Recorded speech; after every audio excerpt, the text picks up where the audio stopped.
Part 2. Exaggeration Procedures. Quoting Thomas à Kempis's The Imitation of Christ.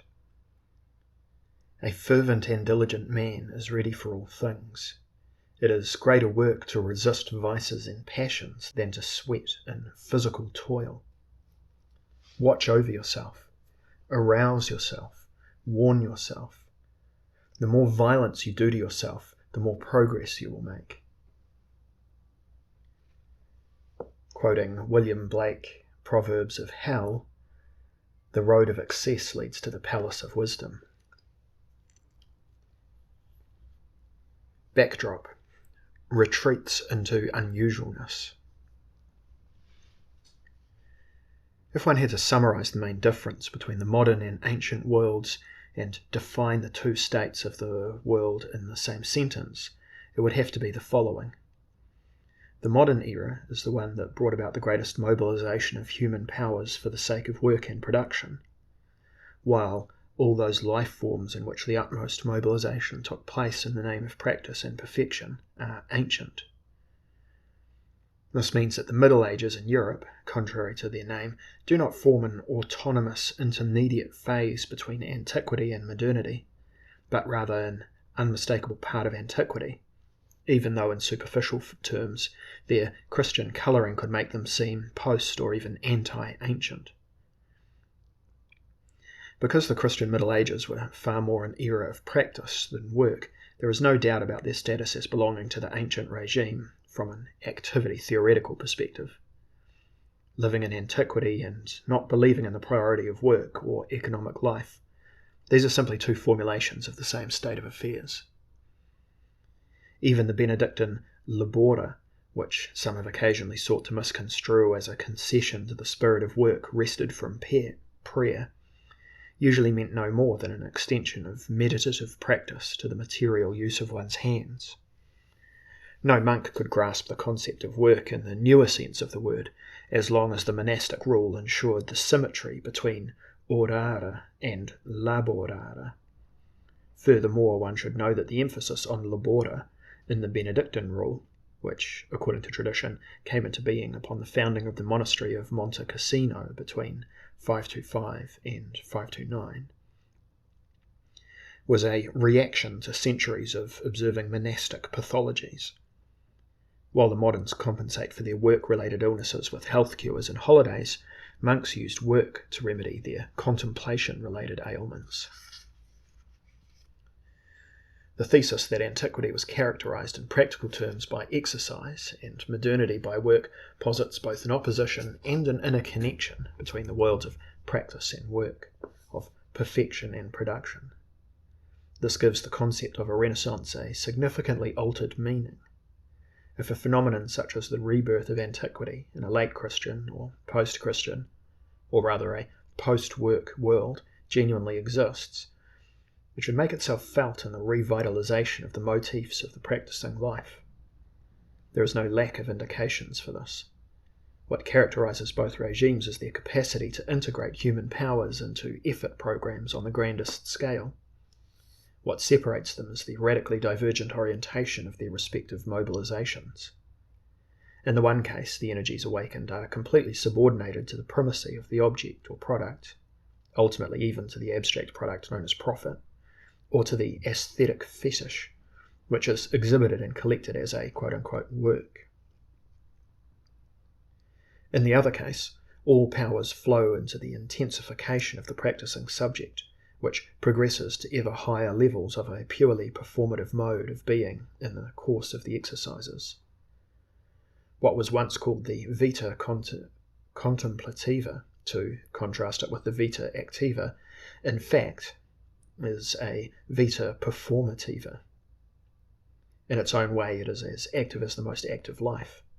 This does not, however, express itself in the mode of political action that Hannah Arendt, following the trail of Aristotle, wanted to see at the forefront of active life forms, nor in that of work, production, and economy, but rather in the sense of an assimilation by the never-tiring universal or divine being nothing, which does and suffers more than any finite creature would be capable of doing or suffering. Like those creatures, however, it knows a form of self-enclosed, fulfilling, and indestructible calm that, going on the accounts of initiates, in no way resembles the profane calm of exhaustion.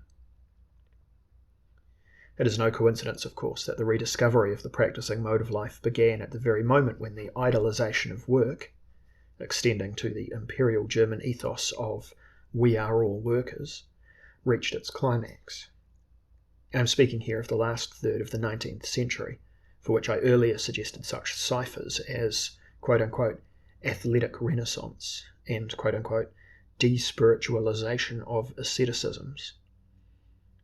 These two phrases refer to tendencies that point beyond the era of productivism, since practice as an activity type, together with aesthetic play, stepped out of the shadow of work. A new ecosystem of activities has been developing in which the absolute precedence of product value is revised in favour of practice values, performance values, and experiential values. No one can be credible as a contemporary today, then, unless they sense how the performative dimension is overtaking the work dimension. Thus the sports system has developed into a multiverse with hundreds of secondary worlds, in which self-referential motion, useless play, superfluous exertion, and simulated fights celebrate their existence somewhat willfully, in the clearest possible contrast to the utilitarian objectivism of the working world.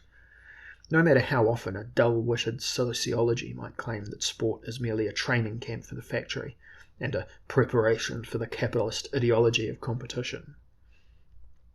One must admit, however, that those parts of the sporting world closest to the circus in the ancient sense, especially in the vicinity of the Olympic industry and in the professional segments of football and cycling, have meanwhile become subject to a result fetishism that absolutely rivals the compulsive, product-oriented thinking of the economic sphere. But what does that mean if, on the other hand, statistics show that in those sports there are 10,000 amateurs or more for every professional?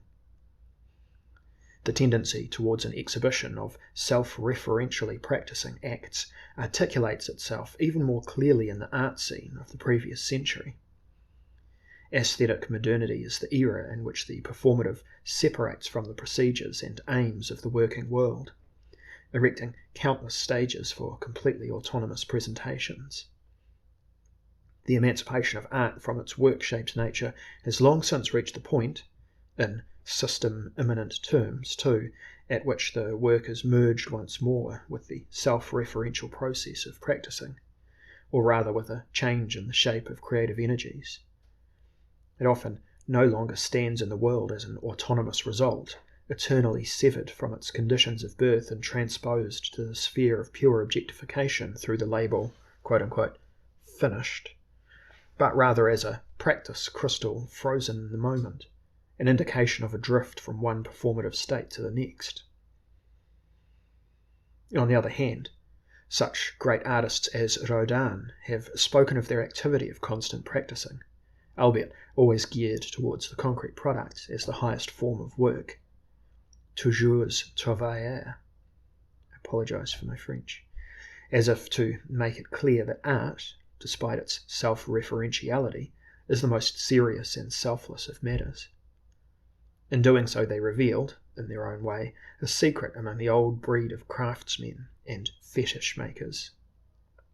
Namely that a well-made object is always imbued with the soul of its maker, while he can only master his craft if he is constantly attentive to the voices of the material. Alongside this, the countless psychotherapeutic systems that unfold in the course of the 20th century brought the ancient methods of practicing introspection to life again, normally without realizing their kinship with the old models.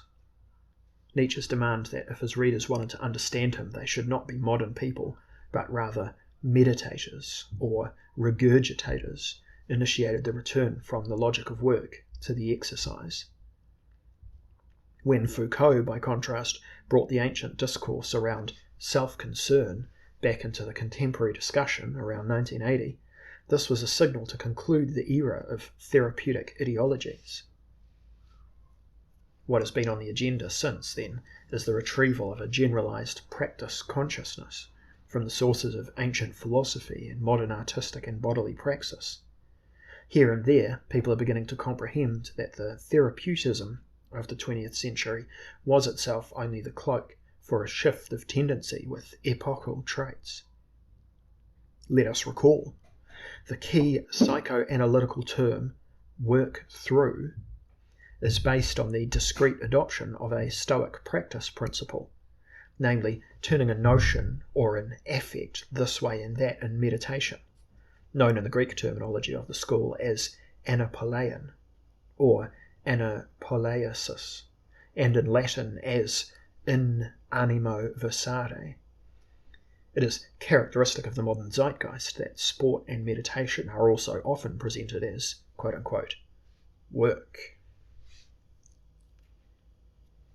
The most far-reaching subversion of the faith in work and production took place on its own terrain when the Communist Party of the Soviet Union prescribed a course of modernization for the still largely agrarian economy of the former Tsarist Empire under the October Revolution of 1917.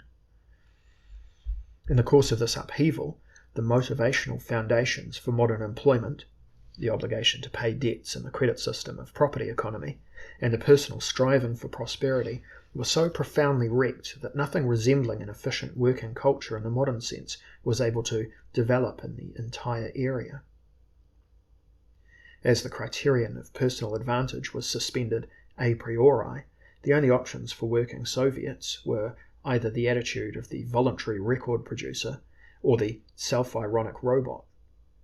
In both cases, the predication of work on the primacy of the result was undermined and transformed into a more or less self-referential exercise.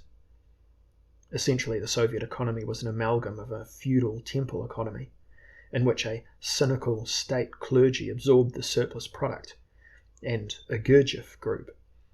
It is well known that participants in such gatherings work day and night to the point of exhaustion on tasks assigned by the group leader, only to witness the product then being destroyed before their eyes, supposedly to further their inner ability to let go.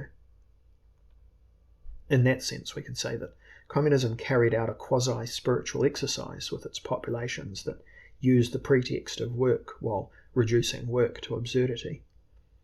It exhausted the lives of 3 generations for the production of a political ornament that was passed over by history. From a distance, its fate reminds one of how Tibetan monks craft large mandalas of coloured sand that are destined to be washed away by a river the day after their completion. In this section, I will reconstruct various defining traits of the explicitly practicing life. Considering the immensity of the material one would have to address here, I will have to content myself with outlines and anecdotal colourings. Following the course taken by the matter itself, I will begin with the separation, visible since antiquity, of the practicing from the social continuum of life, and their fixation within an eccentricity requiring systematic consolidation in relation to their previous existence dictated by group pressures and organic inertias. This withdrawal from the collective identity, the practical matrix of every intellectual epoche, is one characteristic of the ascetic modus vivendi, stylized in an endearing exaggeration by Helmuth Plessner, who created the doctrine of man's quote-unquote eccentric positionality into a general trait of the human condition, as if all individuals stood beside themselves a priori, and had always lived their lives in front of the mirror like actors of everyday life, natural hysterics or public relations managers. One should remember, however, that mirrors, though in use over 2,000 years ago in rare cases, only gained wider distribution some 200 years ago. When the mirror market finally reached saturation 100 years ago, its omnipresence evoked a certain discrete eccentricity in the self-relationships of all men and women. They seduced their users into believing that they had always been reflexively beside themselves, whereas, from a historical perspective, mirrors only began to play their part as central ego-technic media of the modern, self-image dependent human, truly, unmistakably, very recently.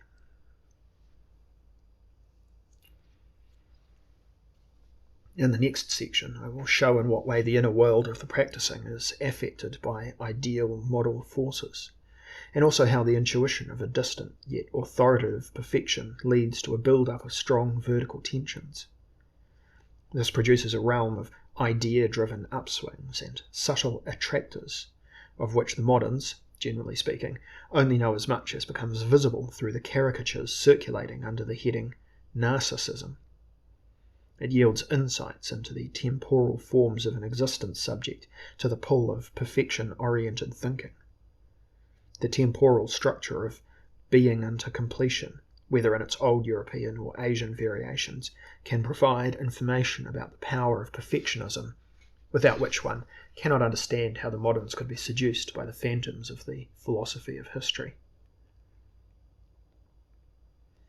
After various historical and systematic remarks on the indispensable figure of the trainer, which, depending on one's region, tradition, or whims, is referred to as a master, guru, father, healer, genius, demon, teacher, or classic, I shall consider anew the theologically well-examined phenomenon of conversions, in order to show how the practicing are not infrequently confronted with the difficulty of having to continue their work with a different trainer. Here it transpires that many who change subjects or levels had begun training with the wrongly formatted god, one that was too unsuccessful, like Wotan, who was eventually outstripped by Christ, or too serious, as could be observed in the modern transition from the eternally suffering Christ to cheerful Fortuna. We shall see why a dismissed trainer always has a chance of finding a second life in the spiritual household of the former trainee as an idol, demon, or cattivo maestro. This necessitates a revision in the supreme discipline of the sociology of religion, the theory of conversions. I would like to question the established model of conversion.